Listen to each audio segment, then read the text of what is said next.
හොඳයි අපි වැඩසටහන පටන් ගමු නේද? ඔව් පටන් ගමු. ආශිර්වාදන්. සුබ සන්ධ්‍යාවක්. ඒ වගේම 2022 වසරට ප්‍රතිභා අපෙන් සුබ නව වසරක් වේවා කියලා සියලුම දෙනාට ප්‍රාර්ථනා කර සිටිනවා. ඉතින් අද මේ සුපුරුදු සන්ධ්‍යා කාලයේ ඔබ සමග එකතු වෙලා ඉන්නේ ප්‍රතිභා 2021 සමග. 2021 කියුවට ඉතින් අද ප්‍රතිභා 20 වන වැඩසටහන. ඒ කියන්නේ 2022 වර්ෂයට අපි ඔබට අරගෙන එන ප්‍රථම වැඩසටහන. ඉතින් අලුත් අවුරුද්දේ නව ජවයකින් නව ශක්තියකින් අපි ප්‍රතිභා වැඩසටහන ඔබ වෙතට අරගෙන එන්නේ. ඉතින් ඔබ දැනටමත් මේ සඳහා Zoom ඔස්සේ සම්බන්ධ වී ඇති. ඒ වගේම ඔබට අද වැඩසටහනෙහි විකාශය නැවත වතාවක් නැරඹීමට හැකියාව තියෙනවා ප්‍රතිභා අපගේ YouTube නාලිකාව ඔස්සේ. ඉතින් වෙනද වගේම අද කලාවේ නවම මානයන් සොයා යන්නට කලාවේ රසමුසුතෙන් සොයා යන්නට අපි සූදානම්. ඉතින් අද ප්‍රතිභා සුහුරු වේදිකාවට ගොඩවන්නේ ප්‍රවිෂ්ඨ වන්නේ ප්‍රවීණ රංගදල ප්‍රවීණ කලාසූරි ලූෂන් බුරත් සිංහන සූරිය. ඉතින් ඔබතුමාව ඉතාමත් ගෞරවයෙන් ආදරයෙන් සාදරයෙන් ආයුබෝවන් කියලා පිළිගන්නවා. සුබ සන්ධ්‍යාවක් ඔබතුමාට. ආයුබෝවන් සුබ සන්ධ්‍යාවක්. ඒ වගේම ඔබතුමාට සුබ නවවසරක් වේවා කියලා ප්‍රතිභා අපි ආදරයෙන් ගෞරවයෙන් ප්‍රාර්ථනා කරනවා. බොහොම ස්තුතියි. ඉතින් අද මුළු වැඩසටහනම සමස්ත වැඩසටහනම අපගේ ප්‍රවීණ කලාසූරි ලූෂන් බුලත් සිංහල සූරීන් තමයි ඔබට තිරෙන කරන්නේ. ඉතින් ඔබතුමාට අවස්ථාව දෙනවා වැඩසටහන ඉදිරි කටයුතු ටික කරගෙන යන්නට. ඔබතුමාට මේ අවස්ථාව ප්‍රතිභා සුහුරු වේදිකාවට ප්‍රවිෂ්ඨ වන්නට. හොඳයි. බොහොම ස්තුතියි. සාමාන්‍යයෙන් මට සුපුරුදු ක්‍රියාවක් නෙවෙයි මේක. මොකද මම කවදාවත් දේශකෙක් උපදේශකෙක් හැටියට කටයුතු කරලා නැහැ. මං කරලා තියෙන්නේ නිර්මාණ කටයුතු වල ප්‍රායෝගිකව යෙදෙන එක. ඒ නිසා මේක පොඩ්ඩක් මට ආගන්තුකයි. මම බලාපොරොත්තු වුණේ මාත් එක්ක සංවාදයකට යොමු වන පිරිසක් එක්ක සාකච්ඡා කරමින් මේක ඉදිරියට යනවා කියලා. නමුත් දේශනයක් හැටියට මම දේශකයෙක් නොවන්නේ විශේෂයෙන්ම නාට්‍ය කලාව රංග කලාව ගැන මම විද්‍යානුකූලව හදාරපු කෙනෙක් නෙවෙයි. මම විශ්වවිද්‍යාලකවත් පාසලේදීවත් අපි ඉගෙන ගන්න කාලේ එහෙම විෂයක් ඉගෙනුවේ නැහැ පාසලේ. පසු කාලයක ඉතින් විශ්වවිද්‍යාලවල විෂයක් වුණා. නමුත් මම කිසි දිනක මේක විෂයක් හැටියට ඉගෙනගෙන නැහැ. ඒක නිසා මම දේශනය පිළිබඳව මගේ ඒ තරම්ම හැකියාවක් නැහැ. මට පුළුවන් මගේ අත්දැකීම් මම මොනවද නාට්‍ය කලාවෙන් අරමුණු කළේ, ඇයි මම නාට්‍ය කළේ, ඇයි මම නාට්‍යවල රංගපෑවේ, ඒ වගේ දෙයක් ගැන කතා කරනවා නම් මම ඒකට කැමතියි. හේතුව මම වෘත්තීය වශයෙන් නාට්‍යකරුවෙක් නෙමෙයි. මගේ වෘත්තීය වුණේ ජනමාධ්‍ය. කියන්නේ ගුවන්විදුලිය සහ රූපවාහිනිය. අවුරුදු 30 ගානකට වැඩිය මම ඒ දෙකේ තමයි කටයුතු කළේ. ඒ අතරේ ඉඩක් ලැබිච්ච මොහොතක හුස්ම ගන්න පුළුවන් වෙච්ච මොහොතක කරපු නාට්‍යයක් දෙකක් තමයි ඔය මම නාට්‍යකාරයෙක් කරලා තියෙන්නේ. ඒක නිසා මම අර සතත අභ්‍යාසයෙන්ම දිග්ගටම නාට්‍ය කරපු හෝ දිගටම රංගනයේ යෙදිච්ච කෙනෙක් නෙමෙයි. ඒ නිසා මම මේ කලාවන් පිළිබඳ න්‍යායාත්මක තොරතුරු ඒවා පිළිබඳව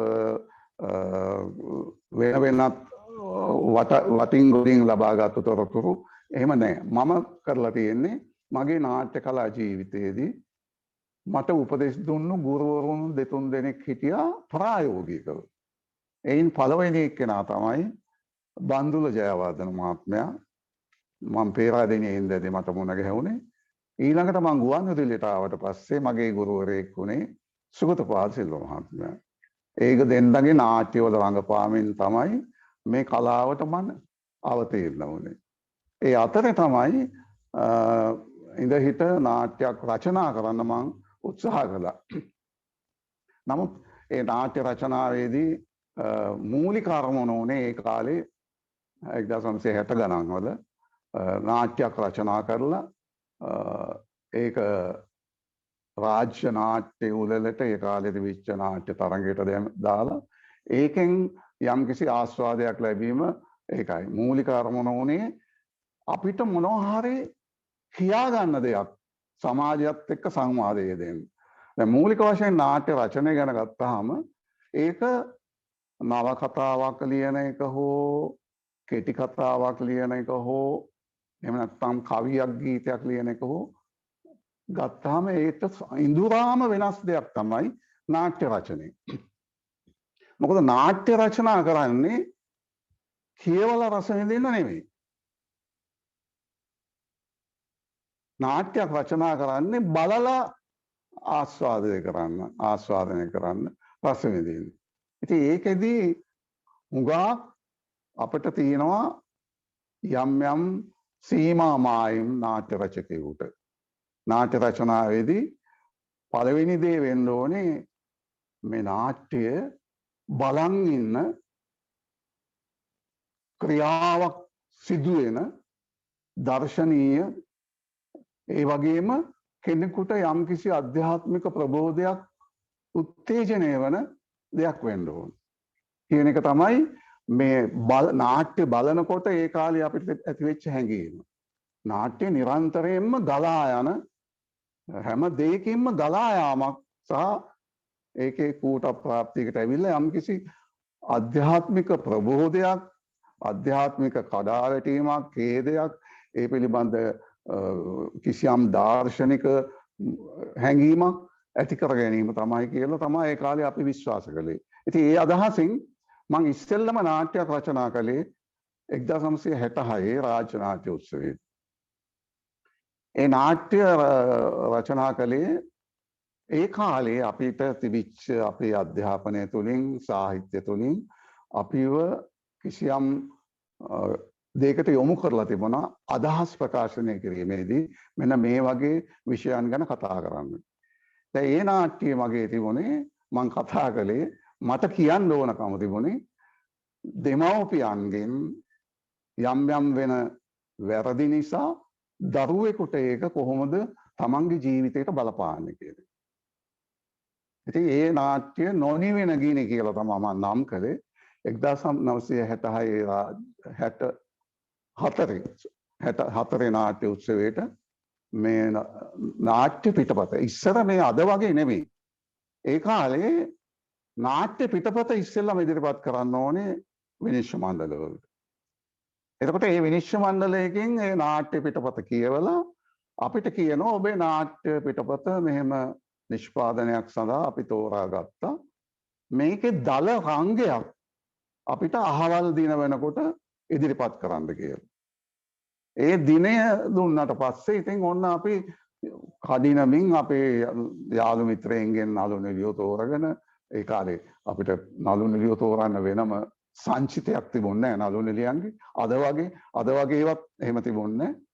ඉතින් දන්න කියන ඒ හැඟීම තියෙන ඒකට කැමැත්තක් තියෙන නාට්‍යක රඟපාන්න කැමැත්තක් තියෙන ඒකට කාලය මිඩංගු කරන්න කැමති යාළුවෝ දෙන්නේ තුන්දෙනෙක් එකතු කරගෙන තමයි ඔය නාට්‍ය කරන්නේ. ඉතින් පුහුණු වීම කරලා අර දල රංගය ඔන්න ලුම්බිනි රංගහලේ පෙන්වනවා. එතකොට අවස්ථා දෙකක්. පළවෙනි එක පිටපත තීරණය කරලා ඒගොල්ලෝ තෝරගත්තා කියලා. දෙවෙනි එක එන්නේ ඔය දල රංගය. මේ දල රංගය බලලා ඒකෙන් මේ නාට්‍ය තවත් පියවරකට තෝරාගත්තා නම් ඒ කාලේ අපිට සුළු මුදලක් දෙනවා. ඒ මුදල දීලා කියනවා මේකෙන් යන්තමට හෝ ඇඳුම් පැළඳුම් ටික දාලා ඒ කියන්නේ දර්ශනය. දැන් ඉස්සෙල්ලා වචනය දැක්කා දැන් දර්ශනය මේකට මේ ඇඳුම් පැළඳුම් දාලා ආලෝකය අපිට අවශ්‍ය නැහැ. ආලෝකය රංග බහන්න ඕනේ. ඇඳුම් පැළඳුම් එක මේක බලන්න දෙන්න කියලා. ඔන්න ඊට පස්සේ දෙවෙනි වතාවට මේක ඉදිරිපත් කරනවා.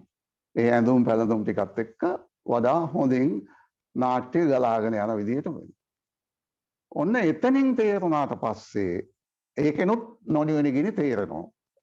ඒකෙනුත් තේරුණාට පස්සේ තුන්වෙනි දල රංගයට එනවා. ඒකෙදි කියනවා පූර්ව දර්ශනයේට ඒකට අපිට සල්ලි දෙනවා, තව මුදලක් දෙනවා අතට. අද වගේ නෙමෙයි. එදා මුදලක් දෙනවා. ඒ මුදල දීලා කියනවා සියල්ල සම්පූර්ණ කරලා සංගීතයේ තියෙන ඒවා ආලෝක රංග ඒ ඔක්කොම එක්ක පරිපූර්ණ පූර්ව දර්ශනයක් තුන්වෙනි වතාවට බලනවා මේ විනිශ්චය මණ්ඩලය. දැන් අපි නොනිවන ගෙනියේ තුන්වෙනි පූර්ව දර්ශනයටත් එනවා 64. ඒක තමයි අවසාන පූර්ව දර්ශනය. එතනින් පස්සේ නාට්‍ය උත්සවයට තේරෙන්නේ. ඉතින් මගේ නාට්‍ය මට එදා හොඳට මතකයි. මේ නාට්‍ය ඉතාම හොඳින් දර්ශනයක් අපි හංගගත කළා. ඒ නාට්‍ය හොඳින් ගලා ගියා. ඒකේ විනිශ්චය මණ්ඩල දැන් දෙකකින් බලලා මේ තුන්වෙනි එක ගලා ගිහලා නාට්‍යත් හොඳට ගියා. ඉතින් අපි හැමෝම සතුටු වුණා නාට්‍ය හොඳින් පෙන්වුවා කියලා. නමුත් හදිසියෙම නාට්‍ය උරුණාට පස්සේ වේදිකාවට ගොඩ වෙනවා නිලධාරී පොඩි පෙනුමක් තියෙන පුංචි කෙනෙක් ඇවිල්ලා අහනවා. ඒ කාලේ මගේ නම ලූෂන් බුලත්සිංහල නෙමෙයි. ඒ කාලේ මගේ නම ලූෂන් පෙරේරා. කවුද ලූෂන් පෙරේරා කියලා අහනවා. ඊට පස්සේ මං දුවගෙන ඇවිල්ලා කියනවා මම කියලා. ටයි එකක් පැනද ගත්ත පුංචි පෙනුමක් තියෙන කෙනෙක්, ටිකක් සරපරස පෙනෙන. ඊට පස්සේ මගෙන් අහනවා, මට කියනවා මේවද මේ වේදිකාවට ගේන්නේ? පුද්ගලික ප්‍රශ්න කතා කරන තැනක්ද වේදිකාව? වේදිකාව තියෙන්නේ පෞද්ගලික දේවල් කතා කරන්නේ නෙමෙයි කියලා මට තදින් දෝෂාරෝපණය කරනවා.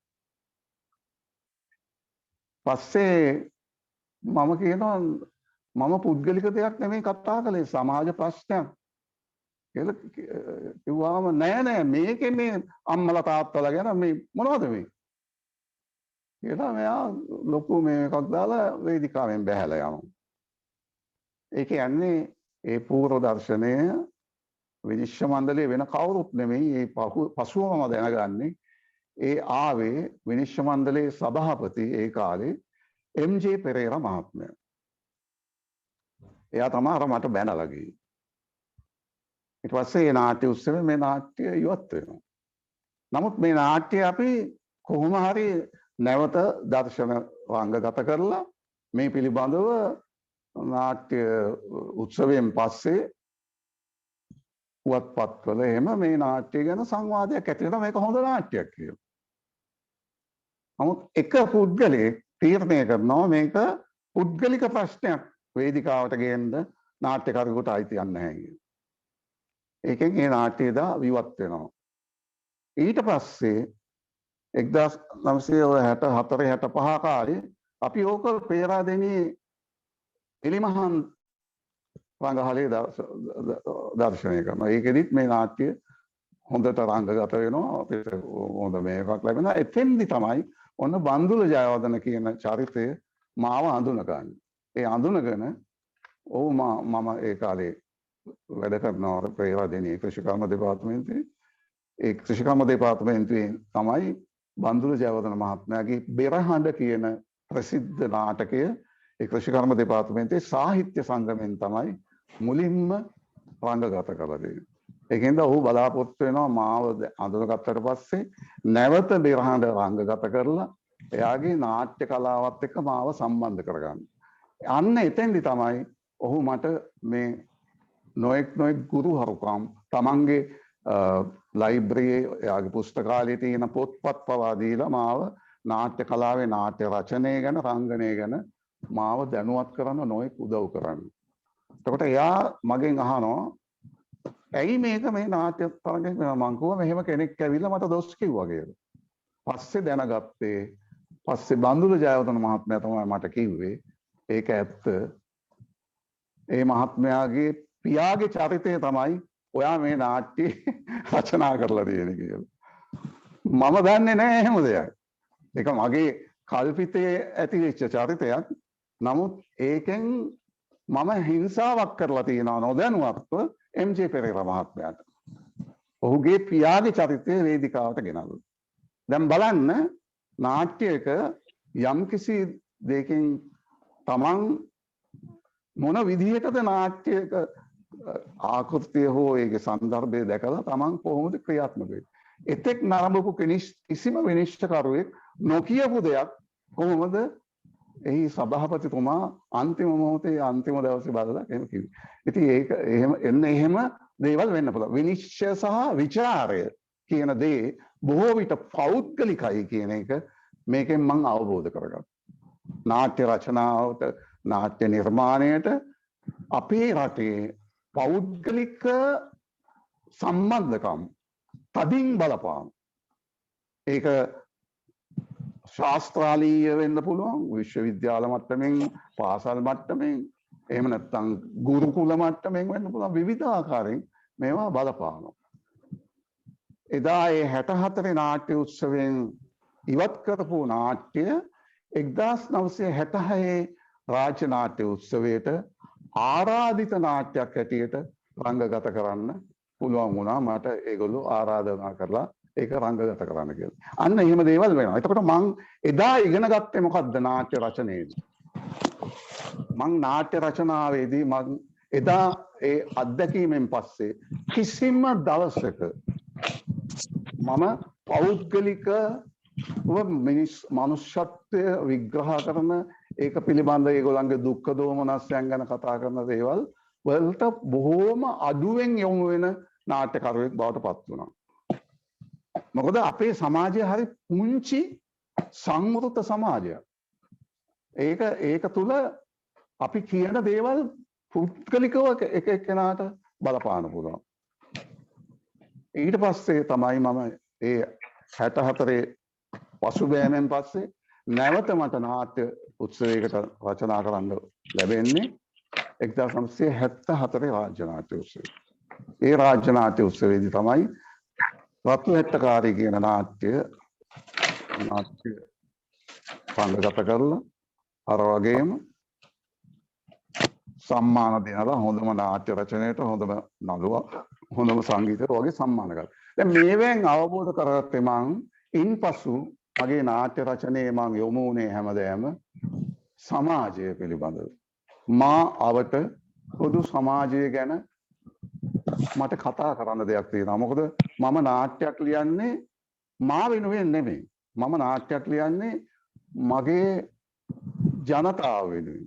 ඒගොල්ලන්ට මගේ හැඟීමක් ප්‍රකාශ කරන්න තියෙනවා.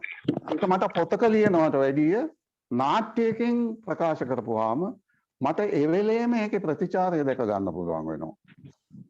ඉතින් අන්න එහෙම තමයි මගේ පළවෙනි නාට්‍ය රචනාවට පිවිසීම සිද්ධ වුණේ. ඉතින් මම දකින්නේ නාට්‍ය කියන එක පසුව මම නරඹපු නාට්‍ය වලින් අපි පසුකාලීනව නරඹපු බොහෝ ප්‍රවීණ නාට්‍යකරුවන්ගේ නාට්‍ය, හෙන්රි ජයසේන මහත්මයා, චන්ද්‍රසේන දසනායක මහත්මයා, ඒ වගේ නාට්‍යකරුවන්ගේ නාට්‍ය වලින් මම දැක්කා වේදිකාව මත නාට්‍යයක් කියන්නේ එක්තරා විදිහක විශ්වජනක ප්‍රාතිහාරයක්. එහෙම ප්‍රාතිහාරයක් පෑවේ නැත්නම් ඒක නාට්‍යයක් වෙන්න බෑ කියන තත්ත්වෙට මම දැක්කා. එහෙම දැකපු අවස්ථා දෙකක් මම කියන්නම්. එකක් තමයි චන්ද්‍රසේන දසනායක මහත්මයාගේ රංකඳ නාට්‍යය. ඒකේ උපාලි අත්තනායක මහත්මයා සහ මර්සි එඩිසිංහ වැනි අයගේ රංගපෑම්, විජේරත්න වරකෝඩ මහත්මයාගේ රංගපෑම්, ඒවා දැක්කාම මට ඒවා පෙවුනේ ප්‍රාතිහාරයන් වගේ. ඊට පස්සේ හුණුවටේ කතාව දැක්කාම ඒක පුදුම ප්‍රාතිහාරයක්. පිරිසක් එකතු වෙලා කරන වේදිකාව මත මහා ප්‍රාතිහාරයක්. එතකොට නැට්ටුකාරී නාට්‍ය දැක්කාම මම ඒ වගේම ප්‍රාතිහාරයක් දැක්කා වේදිකාව මත. ඉතින් මේවා වෙන්නේ කොහොමද කියන එක ගැන හිතනකොට මට තේරෙන එක දෙයක් තමයි නාට්‍ය තුල තියෙන්න ඕන හැමතිස්සෙම ක්‍රියාවක් සිද්ධ වෙන සංවාද, හැම වචනකම ක්‍රියාවක්, හැම චලනයකම ක්‍රියාවක්, හැම දසුනකම යම්කිසි ක්‍රියාවකට යන, අනිත් එක නිරන්තරයෙන්ම ප්‍රබෝධය ඇති කරමින්, උනන්දුව ඇති කරමින්, කපා කොටාගෙන යන ගලාගෙන යාමක් නාට්‍ය තුළ එන්න ඕනේ. මේ හැමදේම වෙන්නේ වචනේ. වචනය ගද්‍යමය පාට සංවාද වෙන්න පුළුවන්. පද්‍ය කවි භාෂාවෙන් ලියන දෙයක් වෙන්න පුළුවන්.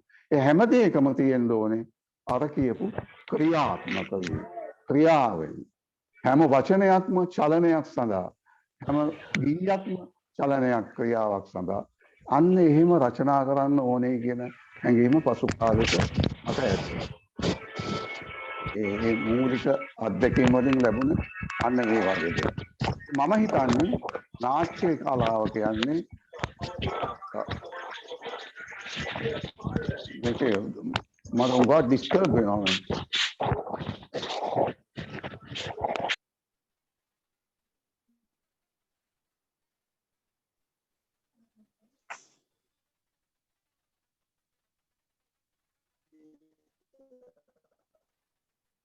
ශබ්දබද්ද ගොඩාක් ආවා. ඒකයි මම නැවතුනේ. ඔව් සර්. මම කියන්නේ ඔව් කාට හරි මයික් එකක් ඔන් වෙලා තියෙනවා. ඉතින් කියන්න කැමති ඔබගේ මයික්‍රොෆෝනේ ඔෆ් කර තැබීම අපටත් ඔබටත් අපි හැමෝටම පහසුවක්. මොකද අපි විදග්ධ ඉතාමත් වටිනා දේශනයකට සවන් දෙමින් සිටින්නේ. ඉතින් අපි හැමෝම එකට එකතු වෙලා ඒකාත්මික වෙමු මේ දේශනයට. ඉතින් ඔබගේ ඒ සහයෝගය ලබා දෙන්න කියලා සම්බන්ධ වෙලා ඉන්න සහෝදරයන්ගෙන් ඉල්ලා සිටිනවා. ඉතින් සර් කරගෙන යන්න සර්. අපි ආසාවෙන් අහගෙන ඉන්නේ. මම කියන්න හදන්නේ නාට්‍ය කලාවේ ප්‍රධානම දේ වඳා පවතින්නේ නාට්‍ය රචනය තුළ. මේ නාට්‍ය රචනය වඳා පවතින්නේ ඒකේ අදහස් හා සංකල්ප කොයිතරම් කෙනෙක්ව ප්‍රබෝධයට පත් කරනවද, කෙනෙකුගේ හැඟීම් උද්දීපනය කරනවද, එයාට මොන වගේ අධ්‍යාත්මික භාවාත්මක සංවේදනයක් ඇති කරනවද කියන එක උද. එතකොට එහෙමනම් මේ අර හැම වචනයකින්ම ක්‍රියාවක්, හැම වචනයක්ම දැන් අපි නවකතාවක් කියවනකොට අපි ඒ කියවන්නේ කියවන රසිකයාට අපි ඒක ලියන්නේ. නමුත් නාට්‍යයක් අපි ලියන්නේ බලන රසිකයෙකු. ඒකෙන්ද හැම දෙයකම බලන්න දෙයක් තියෙන්න ඕනේ. දර්ශනයක් හැම වචනයකම දැකීමක්, දකින්න දෙයක්, වෙන දෙයක්, සිදු වෙන දෙයක්. එන්න එහෙම දෙයකට නාට්‍ය සංවාදය, නාට්‍ය ගීතය ලියවෙන්න ඕනේ. හැම වචනයකින්ම බලාපොරොත්තු වෙන්නේ යන්නේ. ඒක තමයි නාට්‍ය රචනයේ ප්‍රධානම මම දකින වැදගත්ම දේ. වචන වලින් මොකද නාට්‍ය කියන්නේ වචනය, පළවෙනි දේ ක්‍රියාව, ඒකම ඒකෙන් පෙන්වන දර්ශනය, කියන්නේ චිත්‍රය, සිතුවම, ඊළඟට හඬ. මේ කාරණා තුනම රඳා පවතින්නේ නාට්‍ය රචනය කරන ඒ රචකයාගේ භාවාත්මක අධ්‍යාත්මික ගර්භාෂය තුල උපදින දරුවෙක් වගේ. ඒ දරුවා එයා දකිනවා. එයාට පේනවා. ඒක ගැන එයා දකින දේ වෙන කාටවත් පේන්නේ නැහැ. ඉතින් අන්න එහෙම දකින්න පුළුවන් රචනයක් නාට්‍ය රචකයා රචනා කරන්න ඕනේ කියලා තමයි මට තේරුනේ. හැබැයි ඒක තමයි ඊටාත්ම අමාරු. ඊට පස්සේ අපි රචනා කළේ දැන් මම ඒ වැදගත් නාට්‍ය රචනාව ගැන මට උගන්වපු එක අවස්ථාවක් තමයි බන්දුල ජයවර්ධන මහත්මයා මට දුන්න පොතක් කියවන්න. ඒ පෙරාදෙනින් ඉඳි ලූෂන් නාට්‍ය ලියනවා නම්, නාට්‍ය රඟපානවා නම් මෙන්න මේ පොත අත්‍යවශ්‍යම මේ නාට්‍ය කියවන්න ඕනේ. මේ නාට්‍ය මොකද්ද මට දීපු නාට්‍ය? ඒක තමයි රෝම නාට්‍යකරු ප්ලෝටස් කියන නාට්‍ය රචකයාගේ බ්‍රදර්ස් මිනෙක්මුයි. ඒ කියන්නේ නියුන් සහෝදරයෝ කියන නාට්‍ය. ඒක මම කියෙව්වේ 1960 ගණන් වල. ඒක කියෙව්වහම මගේ අර තිබිච්ච නිදහස මට ඕන විදිහට ලියනවා කියන එක ගැන මං පුදුම විදිහට හිරවීමකට ලක් වුණා. මට හිතා ගන්න බෑ කොහොමද නාට්‍ය රචකයෙක් ඒ විදිහට සිදුවීම් පෙළගස්සන්නේ ඒ විදිහට ක්‍රියාව නාට්‍යමය ක්‍රියාව ගොඩනගන්නේ ඒ විදිහට නාට්‍යයේ සිතුවම ඒකේ චලනය ඒ සිතුවම කොහොමද හදන්නේ කියන එක මට හිතා ගන්න බැරි වුණා ෆ්ලවටර්ස්ගේ බ්‍රදර්ස් මෙනක්මොයි කියවුවාම.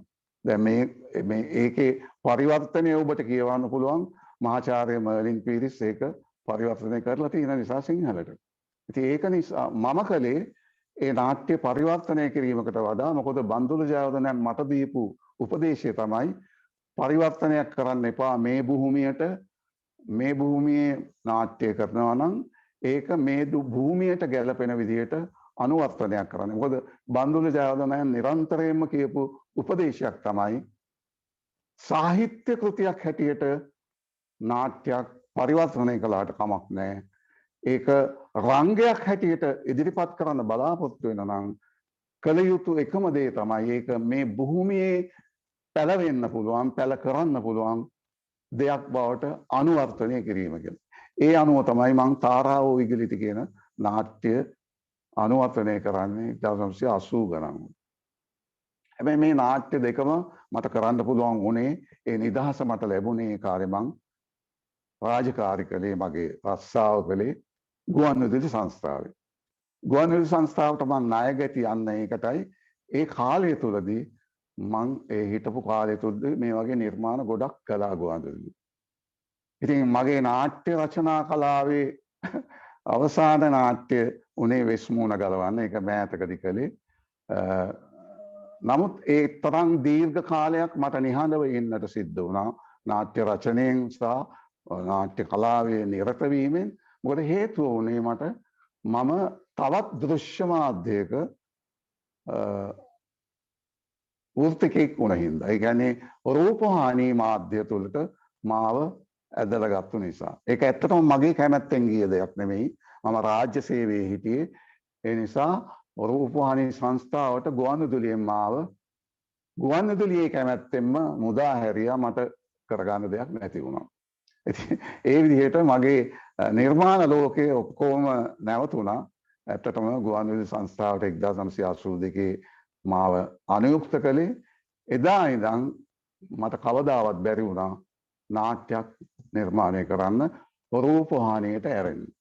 ඉතින් මම දකින්නේ නාට්‍ය රචනය තමයි මම හිතන්නේ ඊ타ත්ම සියුම් කලාව. ඒක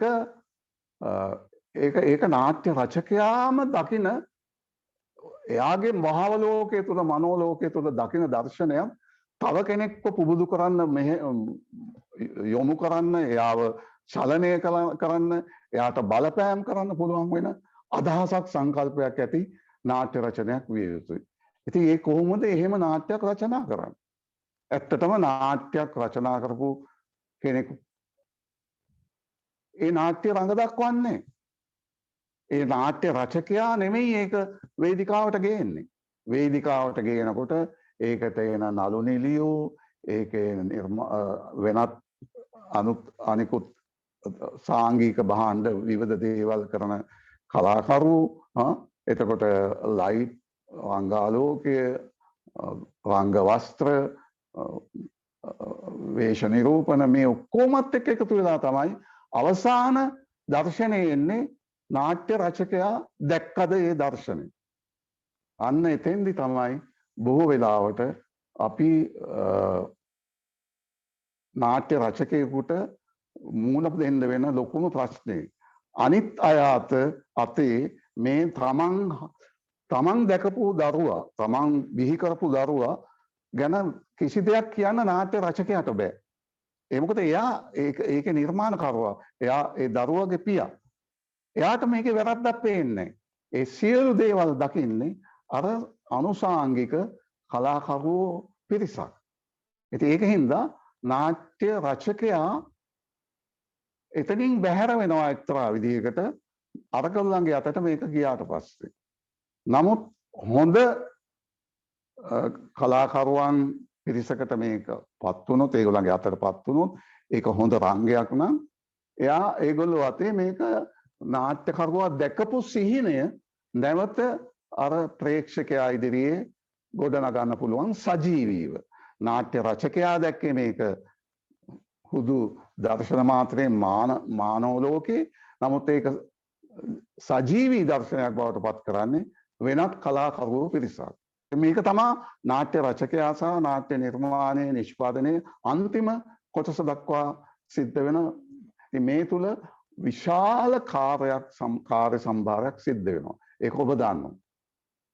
ඒ කියන්නේ නාට්‍ය රචකයාගෙන් පස්සේ මේක නළු නිලියන් අතට යනවා. නළු නිලියෝ ඒගොල්ලෝ මේකේ ඒගොල්ලන්ගේ නිදහස. දැන් නාට්‍ය රචකයා මොනවා කළත් නළුවෙකුට තියෙනවා නිදහස. නාට්‍ය රචකයා දැකපු විදිහට නෙමෙයි එයා දකින්නේ. සමහර වෙලාවට නාට්‍ය රචකයාගේ දර්ශනය හිතේ තියාගෙන එයා මේකේ චරිත නිර්මාණය කරන්න පුළුවන් විවිධාකාරයි. ඒ නිදහස නළු නිලියන්ට තියෙනවා. ඒ නිදහස නැත්නම් කවදාවත් නළුවෙකුගෙන් නිලියකගෙන් ඒ කාර්ය සිද්ධ වෙන්නේ නැහැ. හැමතිස්සෙම නාට්‍ය රචකයා තමන් නිර්මාණය කරන භූමිකාවන් චරිත වර්ගය ඒගොල්ලෝට නිදහසේ හැසිරෙන නිදහසක් ප්‍රදානය කරන්න වෙනවා. නාට්‍ය තුල ඒ චරිත වැඩ කරන්නේ නිදහස් මිනිස්සු හැටියට. ඒ නිදහස් මිනිස්සු හැටියට ඒ නාට්‍ය ක්‍රියාව තුළ ඒගොල්ලෝ ෂණිකව තීරණ ගන්නවා, ෂණික හැඟීම් පහළ කරනවා, ෂණික ක්‍රියාවන් කරනවා. ඉතින් ඒ නිදහස, ඒ කියන්නේ නාට්‍යකරුවා නිර්මාණය කරන චරිත නාට්‍ය තුළ නිදහස් මිනිස්සු. ඒ නිදහස් මිනිස්සු තමයි නාට්‍ය හදන්නේ. එහෙම නැත්නම් නාට්‍යකින් මිනිස්සු හදන්න බෑ.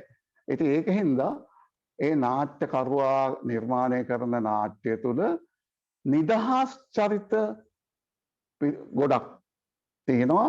ඒගොල්ලෝ අර ඒකේ මුඛ්‍යාර්ථය, ඒකේ සංකල්ප, ඒගොල්ලන්ගේ මුවට නංවන වචන ඔස්සේ, විවිධ දේවල් ඔස්සේ අර නාට්‍ය රචකයා කියන්න හදන පණිවිඩය ඒක කුළු ගන්නවන්න පුළුවන් විදිහට රංගනයෙන්, අනිත් දේවල් වලින්, රංගනයෙන්, සිතුවම් වලින්, ආලෝකකරණයෙන්, ඇඳුම් වර්ණ වලින්, විවිධ දේවල් වලින් ඒක ඉදිරිපත් කරනවා. ඉතින් ඕක තමයි නාට්‍ය කලාවේ මූලිකවම සිදුවෙන දේ. ඉතින් මම දකින්නේ රංගයත් ඒ වගේ තමයි. දැන් රංගනයේදී මම දකින්නේ මම රංගපෑවේ ඉගෙනගෙන නෙමෙයි. මං කවදාවත් වැඩමුළුවකටවත් ගිහිල්ලා ඉගෙනගත්තු කෙනෙක් නෙමෙයි.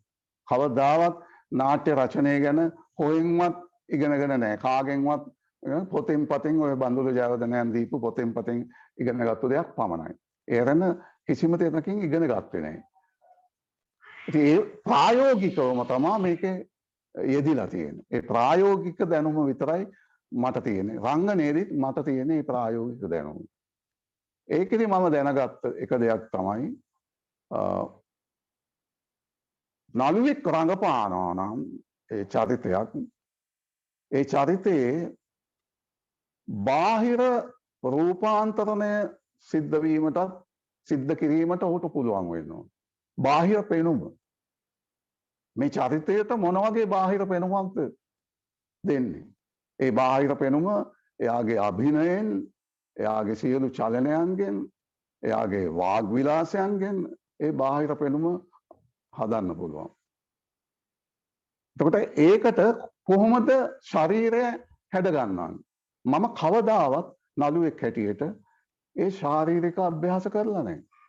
එහෙම උගන්වන්න කෙනෙක් මට ඒ කාලේ හිටියෙත් නැහැ. ඒකට මට අවකාශයක් තිබුණෙත් නැහැ. මම කිව්වනේ මං රස්සාවක් කර මේ කලාවේ යෙදිච්ච කෙනෙක් ඉන්න කියලා.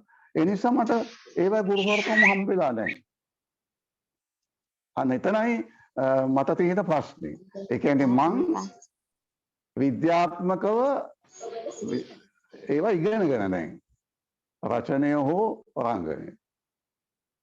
ඉතින් අන්න ඒ විදිහට දැන් නළුවෙකුට මේ කාර්ය කරන්න එයාට හොඳ ශාරීරික සංසුම්කමක් තියෙන්න ඕනේ, හුරුබුහුටිකමක් තියෙන්න ඕනේ, ඕන දෙයකට නැමෙන්න කරන්න පුළුවන් ෆ්ලෙක්සිබල් ගතියක් තියෙන්න ඕනේ. මේ ඔක්කොම කොහොමද කරන්නේ? මම පසුව දැනගත්තු විදිහට මේ සියල්ල අභ්‍යාසයන්ගෙන් තමා නළුවෙක් තමන් තුළට ග්‍රහණය කරගන්න. වචන භාවිතයේදී හුස්ම ගැනීම පවා අභ්‍යාස තුළින් කරලා තමයි නළුවන් ගොඩ නැගිලා තියෙන්නේ. ඉතින් ඒ වගේ කලාවක මම නියැලිලා තියෙන්නේ සම්පූර්ණයෙන්ම එහෙම අභ්‍යාස නොකර මගේ සම්පූර්ණ මානසික අධ්‍යාත්මික මගේ බුද්ධි මණ්ඩලයේ වැඩ කරන මගේ සිතුවිලි හැඟීම් එක්ක තමයි මම මේ සියලු දේවල් කරලා තියෙන්නේ. මම ඉඳලා තියෙන්නේ මගේ හැඟීම් එක්ක. නාට්‍ය රචනා කරද්දිත් නාට්‍යවල රඟපාද්දිත් මම ඉඳලා තියෙන්නේ හැඟීම් එක්ක. අන්න ඒක ඊටාම වැදගත්. මම හිතන්නේ නාට්‍ය රංගන නළුවා එයා කවදාවත් නාට්‍යයේ Tamanta ලැබිලා තියෙන චරිතයත් එක්ක විවේචන විචාර කරන්න ගියොත් එයා චරිතෙන් ඈත් වෙනවා. එයාට බෑ එයා චරිතයට ආදරේ නම් අර පළමු දැක්මෙන් ඇති වෙන ආදරේ වගේ තමයි චරිතයට ඇති වෙන්න ඕන ආදරේ නාට්‍යක රඟපාන නළුවෙක් තුළ. ආපහු ඒක ගැන ප්‍රශ්න කර කර ඉන්න බෑ. එයා ඒ නාට්‍ය රඟපාන්න බාරගත්තා නම් ඒ නාට්‍යයේ ඒ චරිතයට එයා ඒකට සාධාරණ වෙන්න ඕනේ, ඒකත් එක්ක එකඟ වෙන්න ඕනේ. ඒක වෙනුවෙන් තමන්ගේ මුළු ශරීරයත් අධ්‍යාත්මයත් තමන්ගේ සකල විද ප්‍රකාශන උපකරණත් ඒකට අනුකූල වෙන විදිහට වෙස්ගෙන රූපාන්තරණයක් වෙන්න ඕනේ. වෙස්වලා ගන්න ඕනේ. ඉතින් මේ වෙස්වලා ගැනීමේදී බොහෝ වෙලාවට අපිට වේශ නිරූපණ ශිල්පියාගෙන් සහ ඇඳුම් පැළඳුම් නිර්මාණකරුවාගෙන් උදව් වෙනවා. නමුත් මම හිතන්නේ නළුවෙක් ප්‍රධාන වශයෙන්ම වෙස්වලා ගන්න ඕනේ තමන්ගේ බාහිර රූපයෙන් සහ බාහිර හැසිරීම් වලින් ඒ වෙස්වලා ගැනීම සිද්ධ වෙනෝනේ. කිසිම තැනක එතන තමන්ගේ නියෝජනයක් නෙමෙයි වෙන්න ඕනේ, අර රචකයා ලියපු චරිතය නියෝජනය වෙන්න ඕනේ හැම දෙයකින්ම. ඒක තමයි ඊටාම අමාරු කාර්යය. මම මේකෙදි හොඳ වැදගත් මගේ අත්දැකීමක් කියන්නම්. බන්දුල ජයවර්ධන මහත්මයා 1966 රාජ්‍ය නාට්‍ය උත්සවයට නාට්‍ය රචනයක් කළා බිහිවනු බෝසතාණනි කියලා. මේ බිහිවනු බෝසතාණනි නාට්‍ය කලේ එදා මං කිව්ව විදිහට පේරාදෙණියේ කෘෂිකර්ම දෙපාර්තමේ මං රස්සාව කළේ. ඒ කෘෂිකර්ම දෙපාර්තමේ ඇති සාහිත්‍ය සංගමය තමයි මේ නාට්‍ය නිෂ්පාදනය නිර්මාණය කරන්නට එයාට උදව් කළේ. එතකොට මට කිව්වා මේකේ චරිත තිබුණේ පෙරේතයින්ගේ චරිත, යක්ෂයින්ගේ චරිත, දිව්‍යාංගනාවෝ, සුර කුමරෝ වගේ දේවල් තිබුණේ චරිත. ඒක ඇවිල්ලා මේ චෙකෝස්ලෝවාකියාවේ නාට්‍යයක් ඉන්සෙක්ට්ස් ක්‍රෝමියෝ කියන ඉන්සෙක්ට්ස් කියන ඒ චෙකෝස්ලෝවාකියානු රචකයන් දෙදෙනෙකුගේ රචනයක් තමයි මේ අනුවර්තනය කරලා බිහිවනු බෝසතාණන් කියලා කිව්වේ. එතකොට මේකේ නාට්‍යයේ මට චරිතයක් දුන්න රඟපාන්න. දැන් මට නිදහස තියෙනවා මම මේ නාට්‍යයේ චරිතයට රඟපාන්න කැමතිද නැද්ද කියන්නේ.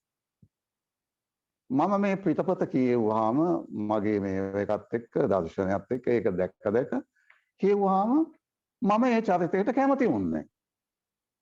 මං කිව්වා නෑ මිස්ටර් ජයවර්ධන මං කැමති නෑ ඒ චරිතේ රඟපාන්න.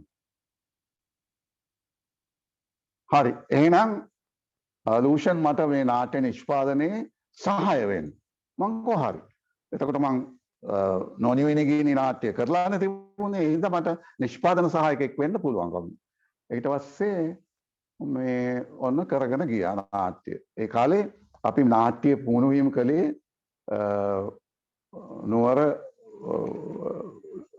කාන්තා විද්‍යාලයේ මොකක්ද නම මතක් වෙන්නේ නැහැ කවාට. එතන රිහර්සල් කළේ. නුවර තවුමෙම තියෙන්නේ. ඉතින් මේකට ඒකේ ඉන්නවා හිඟන්නෙක් චරිතයක් තියෙනවා. ඒ හිඟන්නගේ චරිතය තමයි මේ නාට්‍යයේ කථකයා හැටියට පෙනී හිටින්නේ. අර සියලුම චරිතත් එක්ක සංවාදයේ දෙන චරිතය තමයි මේ හිඟන්නාගේ චරිතය. ඒක ටිකක් හොඳ චරිතයක්. මම ඒ චරිතයට නම් මම කැමති වුණා.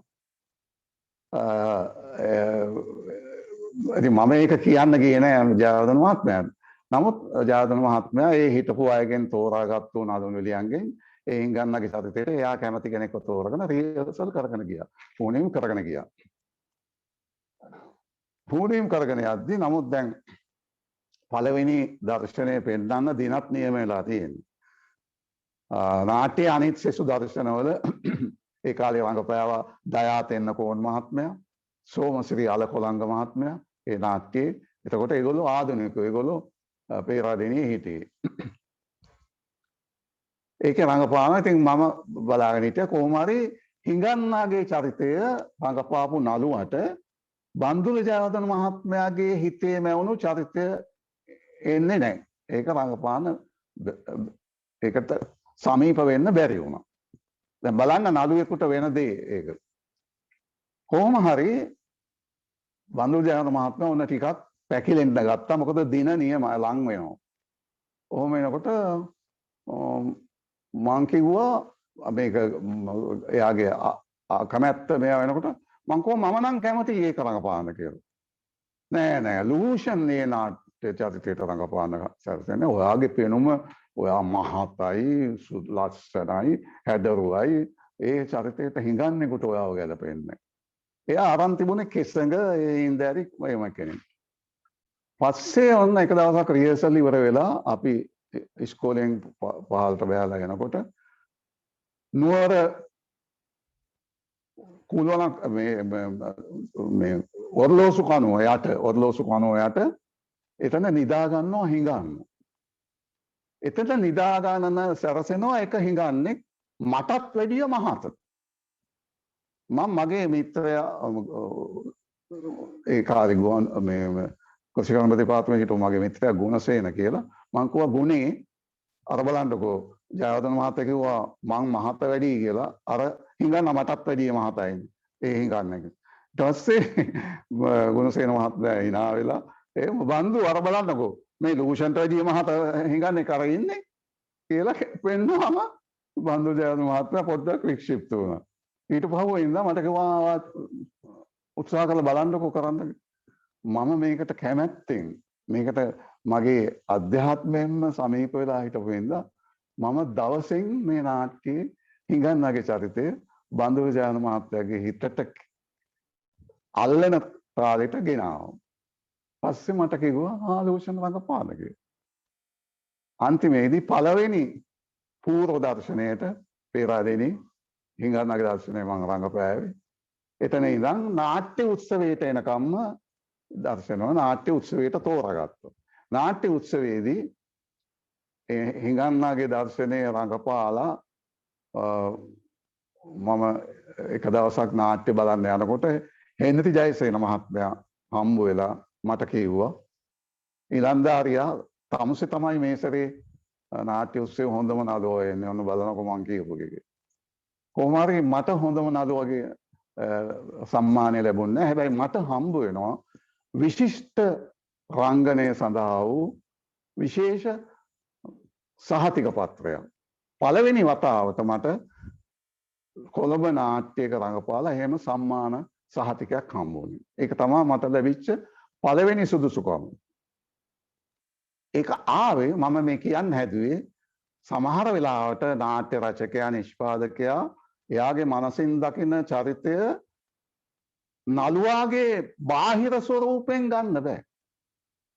නළුවා තමන්ගේ බාහිර ස්වරූපය ඒ චරිතයට අනුකූලව හසුරවන ආකාරයෙන් තමයි ඒ චරිතය නිර්මාණය වෙන්නේ. අන්න මම කියපු එක කාරණයක් රංගපෑමේදී තමන්ගේ බාහිර ස්වරූපය මත නොවන ආකාරයට හැම චලනයක්ම හැම වචනයක්ම හැම හැඟීමක්ම චරිතයට අනුකූලව රංගන කළොත් අන්න ඒ නළුවා ඒ නාට්‍යය සාර්ථක වෙනවා. මම මේ මගේ අත්දැකීමෙන් ලැබපු දෙයක් මම ඔබට කිව්වේ. ඉතින් ඕවා තමයි මම ලැබපු මගේ ජීවිතේ ප්‍රායෝගික අත්දැකීම්.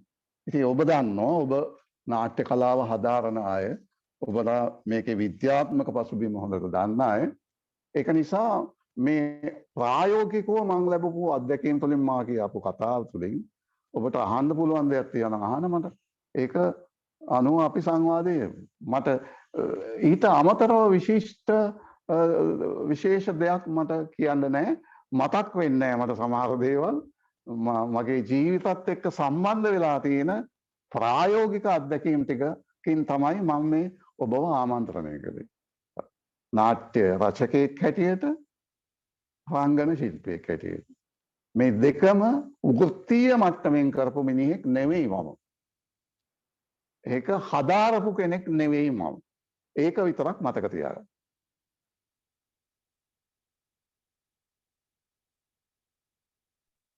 ඉතින් සර් අද මේ ප්‍රතිභා වැඩසටහන වෙනද වැඩසටහන වලට වඩා වෙනස් වෙන්නේ අපිට වෙනදට වගේ අපි ප්‍රශ්න අසාගෙන වැඩසටහන ගලාගෙන යනවටත් වඩා අපි තීරණය කරා එතකොට අපි යොමු කරන ප්‍රශ්න එක වැඩසටහන අර සීමාවකට කොටු වෙයි කියන අදහස අපිට ආවා. ඉතින් ඒ නිසා තමයි සර්ටම වැඩසටහන කරගෙන යන්න කියලා සර්ගෙන්ම අපිට ඇත්තෙම ඉතාමත් වටිනා දේශනයකට සම්බන්ධ තමයි අපිට උවමනා කළේ සහ අර දැනුම් සම්භාරයක් එකට එක්වුණු වටිනා දේශනයක් තමයි අපි අහගෙන ගියේ. ඉතින් සර් මේ අපිට අහන්න කැමති සර් මේ දවස්වල සර්ගේ අපි වර්තමානයේ ගත්තාම සර් මේ දවස්වල සර්ගේ රංගන කටයුතු සහ සර්ගේ නිර්මාණ කටයුතු සම්බන්ධයෙන් සර්ගේ අදහස් කොමක්ද සර් කොහොමද කරගෙන යන්නේ කටයුතු අපි ඒ ගැනත් පොඩ්ඩක් දැනගන්න කැමතියි සර්. ඇත්තටම මේ දවස්වල දැන් අවුරුදු 2කින් මම කිසිම දෙයකට සහභාගී වෙලා නැහැ. මගේ රංගන කලාවේ සහභාගීත්වය හෝ වෙනත් නිර්මාණ කලාවක යෙදීම හෝ සිද්ධ වුණේ මේ කොරෝනා උවදුරාවට පස්සේ. ඒක නිසා පෞගිය කාලෙම මගෙන් අතින් කිසි දෙයක් සිද්ධ වුණේ නැහැ. අන්තිමටම අපි 2018 ඔය වෙස්මුණ ගලවන්න කියන නාට්‍ය කළාට පස්සේ කොටින්ම අපිට මේ පහුගිය කාලේ තාරාවෝ ඉගෙලෙති නාට්‍ය දර්ශනයක් පවා කරගන්න අපිට බැරි වුණා. විවිධ හේතු නිසා සමහර නාලු නිලියෝ අසනීප වීම, කරදර වීම, ඒගොල්ලන්ව එක්රැස් කරන්න, පුහුණු වීම කරන්න අවකාශයක් නැතිවීම මේ තියෙන වසංගත උවදුර නිසා මම පුළුවන් තරම් උත්සාහ කළේ මගේ වයස ගැන සලකලා මට දීලා තියෙන වෛද්‍ය උපදෙස් මත පුළුවන් තරම් ගෙදෙට්ට වෙලා ඉන්න. මට දීලා තිබුණ උපදේශය ඒකයි. මොකද අපේ රට බොහොම දරුණු විදිහට මේ උවදුරට ගොදුරු වෙච්ච රටක්. අපි ඒකේ නිවැරදි දත්තයන් නොදන්නවාමුත් ඒක තමයි වෛද්‍ය ක්ෂේත්‍රයෙන් අපට ලැබෙන පිළිතුර මේ රටේ විශාල උවදුරක් තාමත් ඒ අනතුර අප අතර තියෙනවා. ඉතින් ඒක හින්දා තමයි මේ අකර්මණ්‍ය වීම මං කැමැත්තෙන් කරන දෙයක් නෙමෙයි. නමුත් මට බල කරලා තියෙනවා ගෙදෙට්ට වෙලා ඉන්න ජීවිතේ බේර ගන්න කියලා. ඒකයි. ඔව් සර්. සර් මට සර්ගේ දේශනය අහගෙන ඉන්නකොට පෞද්ගලිකවම දැනුණු දෙයක් තමයි අපි නිතරම අත්දකින දෙයක්. කාන්තාරයකට වඩා වනාන්තරයක් ලස්සනයි. ඉතින් අපි ඕනෑම දෙයක් ලස්සන හැමදේම එකට එකතු වුනහම හැම දෙයක්ම හැම කරුණක්ම එකට එකතු වුණ තැන කොච්චර ලස්සනයිද තියෙන්නේ. රචනය, ඒ වගේම නළුවාගේ කාර්යභාරය, අධ්‍යක්ෂණය මේ හැමදේම එකට එකතු වෙලා මේ හැමදේම ප්‍රශස්ත විදිහට එකට එකතු වුනහම තමයි ඒකේ වටිනාකම ඒ දේ ප්‍රශස්ත වශයෙන්ම අපිට දැනෙන්න තියෙන්නේ. ඉතින් සර් තවදුරටත් පිටපත් රචනය, නාට්‍ය පිටපත් රචනය ගැන තවදුරටත් පුංචි විස්තරයක් අපි කැමතියි සර්ගෙන් තවදුරටත් දැනගන්න.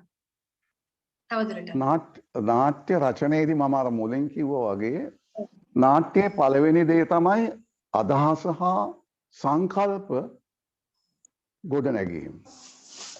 හොඳ අදහසක්, හොඳ සංකල්පයක්. ඒ ඔස්සේ තමයි මේ නාට්‍ය ලියවෙන්න ඕනේ. පළවෙනි දේ ඒ වෙන්න ඕනේ. මම විශ්වාස කරන්නේ. ඒක මගේ විශ්වාසය. මම හැමතිස්සෙම හිතන්නේ සමාජයට යම්කිසි එළිදරව් කිරීමක්. මොකද බොහෝ දේවල් මම දකින්නේ අපේ සමාජයේ මම මේ සමාජය ගැන පුදුම කනගාටුවකින් කලකිරීමකින් ඉන්නේ. මොකද හේතුව අපේ සමාජය තදබල මිත්‍යාවන්ට ගොදුරු වෙච්ච පෞරුෂයන්ගෙන් පිරිච්ච ඒ පෞරුෂයන් විසින්ම ආදර්ශ දෙන රටක්. මිත්‍යාව. මේක තමයි මේ රට ගොඩ ගන්න තියෙන පළවෙනි දේ. කොහොමද අපි මේ මිත්‍යාවන්ගෙන් මේ ජනතාව ගලවා ගන්න කියලා. මට ඒක හිතා ගන්න බෑ. මොකද අපි ඉහළ තැනින්ම කරලා තියෙන්නේ මිත්‍යාව ආදර්ශවත් දෙයක් බවට පත් කරනවා. ඒ මිත්‍යාව තමයි මිනිස්සු ආදර්ශයට ගන්නේ ඒව කරන ඉහළ තලයේ අයගේ කටයුතු වලින්. කොහොමද මේ රට ගලවගන්නේ? මම හින්නේ අන්න එතන. මම නාට්‍යකරුවෙක් හැටියට මට කියන්න තියෙන්නේ මේ ප්‍රශ්නේ. ඒක කියන්න මම ගියොත් නාට්‍ය රචකයෙක් හැටියට මාව පහුවෙන්දට හිරේ දායි. ඒක කියන්න ගියොත් මට අපේ මිනිස්සුන්ගේ ඇදහිලි ගැන, විශ්වාස, ආගමික විශ්වාස ගැන, අපේ ඉතිහාසය ගැන බොහෝ දේවල් නග්න කරන්න සිද්ධ වෙනවා. මම දකින්නේ ලංකාව මම දන්න දවසේ ඉඳන් එක්තරා කාලයක පොඩි නිදහසක් තිබුණා. නමුත් පහුගිය අවුරුදු 40ක කාලය තුල ඉඳන් නිදහස් අදහස් ප්‍රකාශනයට එහෙම ඉඩක් තියෙන සමාජයක් නෙමෙයි. සමාජයේ බලවත් පන්තීන්ට, වරප්‍රසාදිත කොට්ටාශයන්ට අභියෝගාත්මක වෙන දෙයක් ආපු හැටිය ඒගොල්ලෝ සැලෙනවා, චලනය වෙනවා. ඒක හරි බිහිසුණු වෙනවා. ඒක අපි දැක්කා. ඒ බිහිසුණු වීමේ ප්‍රතිඵල පව අපි දැක්කා. නමුත් වෙන දේවල් වලින් මිනිස්සුන්ව රසවත් කරන්න, මිනිස්සුන්ව උත්තේජනයක් නැති කරන්න, වෙන හැඟීම් පහළ කරන්න, රාගය, කාමය, ඒ වගේ දේවල් ගැන, ඒ වගේ දේවල් වලට ඉඩ තියෙනවා ලංකාවේ.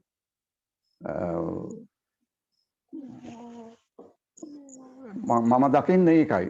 අපේ විවාහ ජීවිත ගැන, අපේ ප්‍රේම සම්බන්ධකම් ගැන, ඒව ගැන කතා කරන්න පුළුවන්. ඒවට නිදහස තියෙනවා. ඓතිහාසික වේවා, අද සමාජයේ ඒවා දූෂණය, ලිංගික දූෂණය, ඒ ලිංගික අපරාධ, ඒව ගැන කතා කරන්න පුළුවන්. නමුත් සමාජයේ ලෙඩ වෙලා තියෙන ඒ ලෙඩවලට තියෙන හේතුකාරක පිළිබඳව කතා කරන්න නම් බෑ. ඒ නිදහස නැහැ. මම දැක්ක මේ පහුගිය දවස්වල යම් අයට නඩු පවරපු විදිය. මගේ මිත්‍රයින්ට පවා නඩු පවරලා උසාවිය යන්න සිද්ධ වුණා පොඩි දේවල් ලියලා. එහෙම සමාජයක අර මගේ තියෙන උවමනාවට ඉඩක් නැහැ. මට ඕනේ මගේ පළවෙනිම සංකල්පය මගේ හිතේ තියෙන මේ දේ තමයි මේ සමාජයේ මොන තරම් මිත්‍යාවෙන් ලෙඩ වෙච්ච සමාජයක්. මිත්‍යාවෙන් රෝගාතුර වෙච්ච සමාජයක් කියන එක. ඒක හරි පුදුම ඛේද වාචයක්. ඒ මිත්‍යාව තුළ තමයි අද මේ හැමදේම සිද්ධ වෙන්නේ. ඉතින් ඒක ගැන අපිට කතා කරන්න අමාරුයි. මම කියන්නේ නාට්‍ය රචනයේදී රචකයෙකුට තියෙන අභියෝගය ඕකයි. තමන් කැමති අදහස නිදහසේ ප්‍රකාශ කරන්න පුළුවන්. මම කියන්නේ බෑ කියලා. ඒකට විවිධ නීති රීති ගෙනල්ලා තියෙනවා.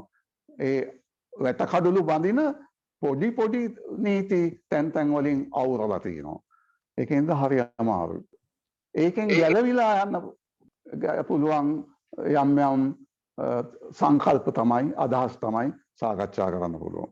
ඒකයි තියෙන්නේ. ඒක හින්දා අපි අකර්මණ්‍ය වෙනවා මේ සමාජය තුළ. ඉතින් නාට්‍ය රචනය ගැන මට තියෙන එක ප්‍රශ්නයක් ඕක. මොකද නාට්‍යයක් හැමතිස්සෙම ඒක ක්‍රියාවක් එක්ක යන දෙයක්. ඒක දර්ශනය දැකීමට තියෙන දෙයක්. නාට්‍ය ලියන්නේ කියවන්න නෙමෙයිනේ. ඒක අහන්න නෙමෙයිනේ ලියන්නේ. ඒක බලන්න ලියන්නේ. නාට්‍ය ලියන්නේ කනට නෙමෙයි, ඇහැට.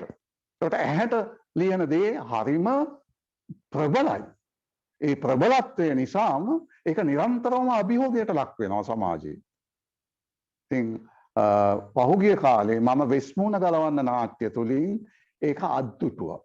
ඒ වෙස්මුණ ගලවන්න තුල මම එක්තරා අභියෝගයක් කළේ අපේ සමාජයේ අපේ ජනවාර්ගික ගැටලුව පිළිබඳව අපේ සමාජයේ තියෙන විශ්වාසය එදා ඉඳන් කොහොමද මේක ගොඩ නැගුණේ මේකට කළ යුත්තේ කුමක්ද කියන එක මම ප්‍රචාරාත්මක විදිහට තමයි කළේ ඇත්ත.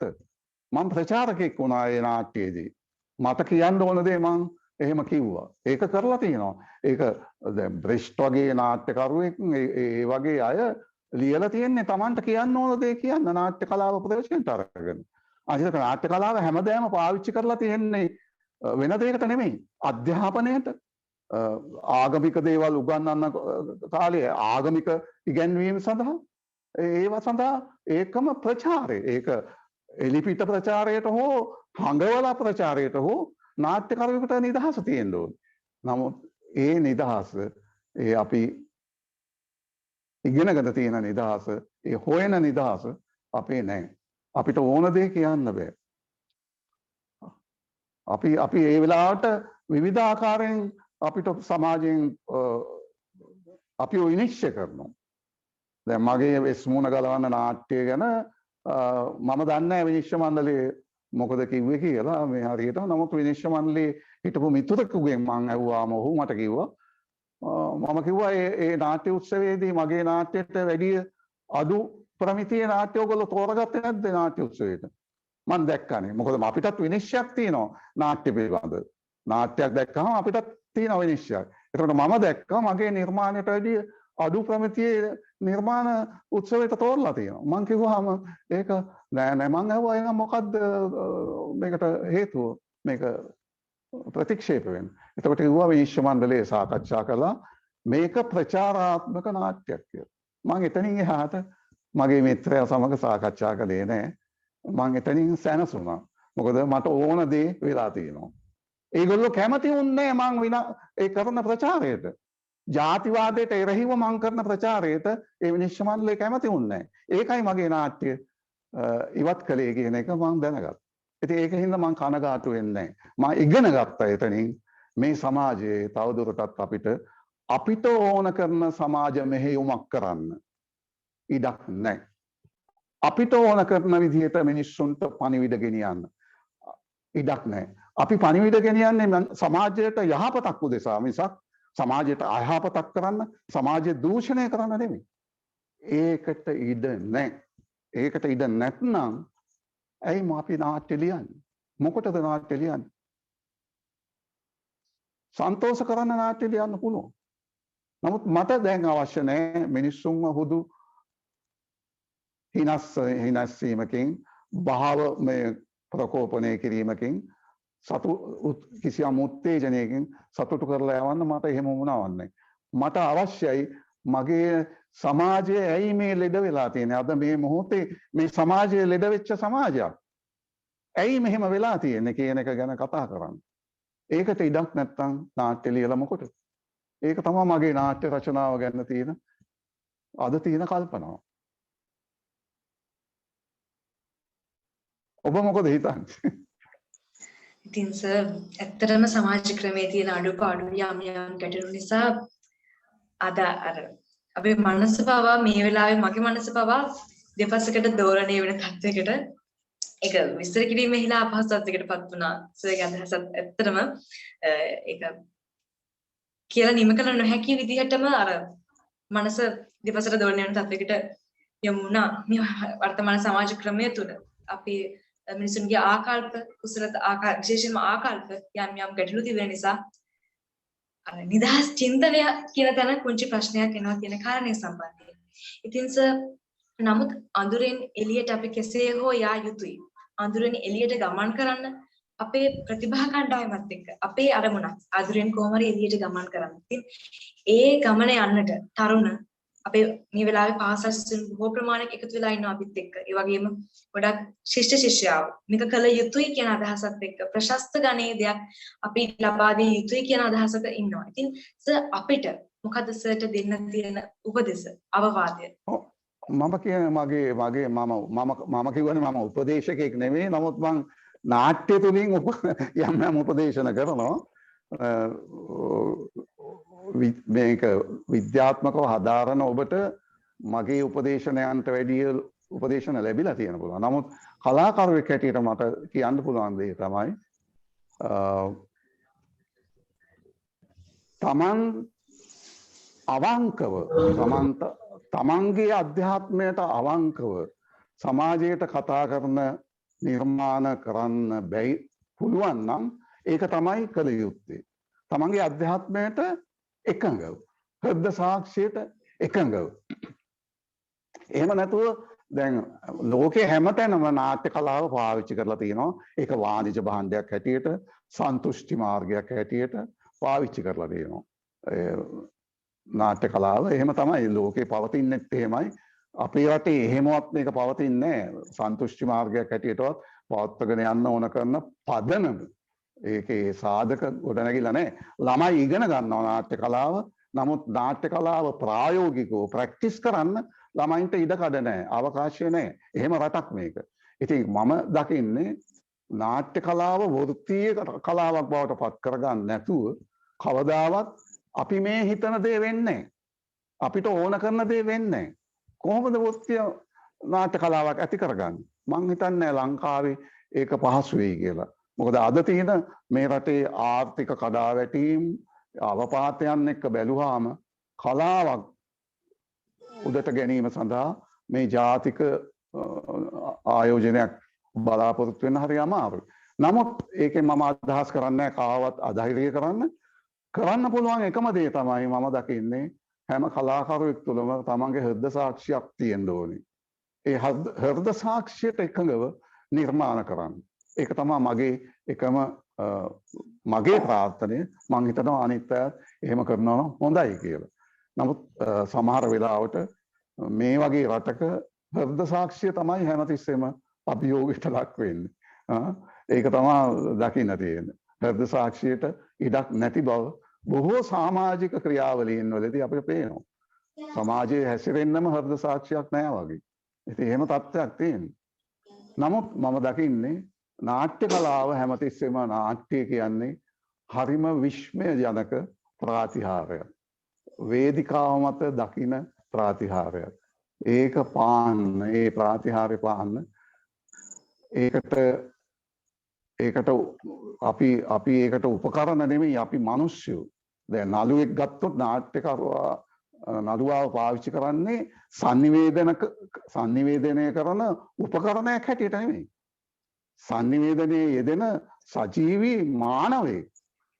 එයාගේ නිදහසත් එක්ක තමයි නළුවාව පාවිච්චි කරන්නේ. ඉතින් අන්න එහෙම නළු නිලියන් බිහි වෙන්න, එහෙම නාට්‍ය රචනා බිහි වෙන්න, එහෙම ප්‍රාතිහාර්ය පාන්න පුළුවන් නිර්මාණ බිහි වෙන්න අපි ප්‍රාර්ථනා කරන්න ඕනේ. මම නම් ඒක තමයි ප්‍රාර්ථනා කරන්නේ. බොහෝ වෙලාවට ප්‍රායෝගිකත්වයේදී ඒක හරීම ගැටලු සහගත වෙනවා. මම දැක්කා මගේ ප්‍රයත්නයන් තුළදී මම දැක්කා අපි සිහිනෙන් දකිනවා මනෝලෝකයේ අපි දකිනවා ඒ චිත්‍රය. මගේ නාට්‍යයේ චරිත ජීවත් වෙන හැටි, චරිත යන හැටි ඔක්කොම දකිනවා. නමුත් වේදිකාව මත ඒක අභ්‍යාස කරන්න ගියාම ඒක ප්‍රතිජීවයට පත් කරන්න ගියාම බොහෝ දුෂ්කරතා ඇති වෙනවා. මම දැක්කා දැන් මගේ වෙස්මුණ ගලවන්න නාට්‍ය හුඟක් හිටියේ බොහෝ අය මේ හුඟක් ආධුනික මට්ටමේ අය. ඒ අය අපේ උවමනාව සඳහා හැදගස්වන්න තිබිච්ච අපහසුකම් මම දැක්කා. ඉතින් මේවා තමයි අපි විසඳාගත යුතු ප්‍රශ්න. දැන් සමහර මම දන්නවා මගේ නාට්‍ය රඟපාන්න සමහර හැකියාව තියෙන අය නාට්‍ය පිටපත කියවලා කැමති වුණේ නැහැ. ඒ නාට්‍ය පිටපතේ මම කතා කරන දෙයට ඒගොල්ලෝ කැමති වුණේ නැහැ. ඒගොල්ලෝ බය වුණා. සමහර ඒගොල්ලෝ ඒක නාට්‍ය පෙන්වන්නවත් දෙයිද කියලා බයකුත් ඇති වුණා. ඒ හින්දා මගේ සුපුරුදු නළුනිලියෝ මගේ නාට්‍යයට ආවේ නැහැ. එහෙම ප්‍රායෝගිකව අත්දැකීමක් මම ලැබුවා ඒ නාට්‍යයෙන්. ඒ කියන්නේ අපි කතා කරන්න හදන දෙයට ඒකට සහභාගී වෙන අයගේ මන්දෝත්සාහී වීමක්, බය වීමක්, භීෂණයටපත් වීමක් කොහොමද මේක වේදිකාවට ගෙනාවොත් අපිට ගුටි කන්න වෙයිද මිනිස්සු හූ කියයිද කෑ ගහයිද කියන හැඟීම. එහෙම වෙනවා. ඇත්ත ඒක. එහෙම වෙන්න පුළුවන් අපේ සමාජයේ. මොකද මිත්‍යාවට එරෙහිව කතා කරනකොට මේ බොරු විශ්වාසයන්ට එරෙහිව කතා කරනකොට අර පවතින සමාජ ස්තරයේ සිටින දේවල් සෙලවෙන්න බලනවා. ඒ සෙලවෙනකොට ඒගොල්ලෝ ප්‍රතිචාර දක්වනවා. ඒක හරි. ඒක ස්වභාවිකයි. ඉතින් මගේ නාට්‍ය විශ්මුණ ගලවන්න මම පෙන්වනවා එකම එක ප්‍රාදේශීය දර්ශනයයි අපිට කරන්න පුළුවන් වුණේ සඳලංකා මේ මරදගහමුල මිත්‍ර කට්ටියක් එකලේ. හැබැයි ඒ ප්‍රේක්ෂකයෝ ඒ නාට්‍ය ඉතාම ආදරෙන් වැළඳ ගත්තා. ඒගොල්ලන්ට මේ ලෙඩේ තේරුණා. ඒගොල්ලෝ කිව්වා මේක තමයි අපේ ප්‍රශ්නේ. මේක විසඳන්න වෙන්නේ මෙහෙම තමයි. ඒගොල්ලන්ට ඒ නාට්‍ය ඉතාම ප්‍රණීත දෙයක් බවට පත් වුණා. කවුරුත් කතා නොකරපු විෂයක් කතා කරපු නිසා. එතෙක් ඒ විෂය කවුරුත් වේදිකාව මත කතා කරලා තිබුණේ නිර්භයව. කුල ભેදය ගැන, ಜಾති ભેදය ගැන, භාෂාව ඒක දේශපාලනයට යොදාගත්තු හැටි ගැන ඉතිහාසයම එලිදරව් කළා ඒ නාට්‍යයෙන්. ඒකට හුඟක් අය බය වුණා වගේම ඒකේ සත්‍ය දැකපු අය ඒකට කැමති වුණා. ඉතින් මේක තමයි නාට්‍ය කලාව. ඉතින් මම දකින්නේ මගේ අත්දැකීම් තුලින් මම ලබපු දේවල්, මගේ හැඟීම්. ඉතින් ඔබ ඒක ක්‍රියාවට නංවන්න ඕනේ ඔබමයි. ඔබට අත්දැකීම් ලැබෙන තුරු ඔබේ සියලු දේවල් මනෝමය ස්වරූපෙන් තියෙන. ඒ හින්දා මම කියනවා අත්දැකීම් ලබන්න ප්‍රායෝගිකව සතත අභ්‍යාසයේ යෙදෙන්න. ඒක තමයි. දැන් අපට ජීවිත කාලය තුලදී සතත අභ්‍යාසයේ යෙදෙන්න ලැබිලා නැහැ. මොකද අපි වෙන රස්සාවල් කර කර මේ නාට්‍ය කලාවේ යෙදුනේ. ඒකෙන්ද මම ප්‍රාර්ථනා කරනවා ඔබ මේ කලාව ඉගෙන ගන්න අය ඒ සතත අභ්‍යාස කරන ඔබට ඒ වාසනාව ඒකට ඕන කරන පසුබිම පෑදේවා අවස්ථාව ලැබේවා කියලා. ඉතින් සර් මම අර කලින් කිව්වා වගේ අද ප්‍රතිභා වැඩසටහන ගොඩක් වෙනස්. අපි වෙනදට ප්‍රශ්න අසමින් වැඩසටහන කරගෙන යනවා. නමුත් අද අපි ඉතාමත් දැනුම් සම්භාරයකින් යුත් අසීමාන්තික අසීමාන්තිකව දැනුම් සම්භාරයකින් සමන්විත ඉතාමත් වචනෙන් විස්තර කර නොහැකි ඉතාමත් වටිනා ප්‍රශස්ත දේශනයකට සමන් වෙන්න තියෙන මේ දැනුම අපිට ගොඩක් වැදගත්. ඒ ලබා දුන් අපගේ චින්තනයට ලබා දුන් සාධනීය වෙනසක් අපේ චින්තනමය වෙනස් වීම වලට අපට ලබා දෙන සාධනීය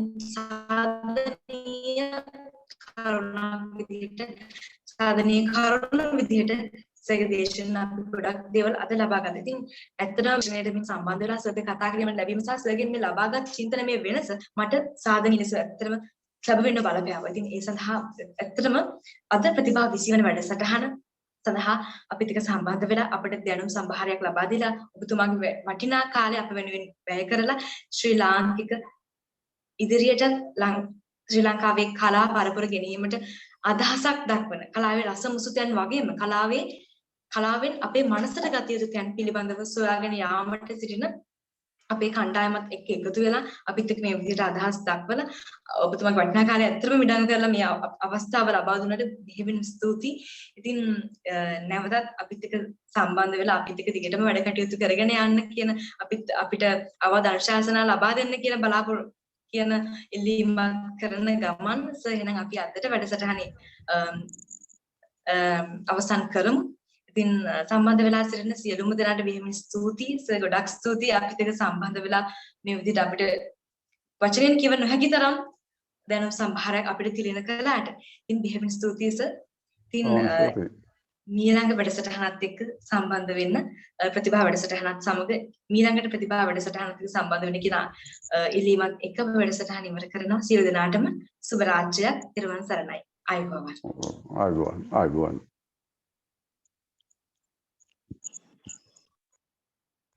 Mm-hmm.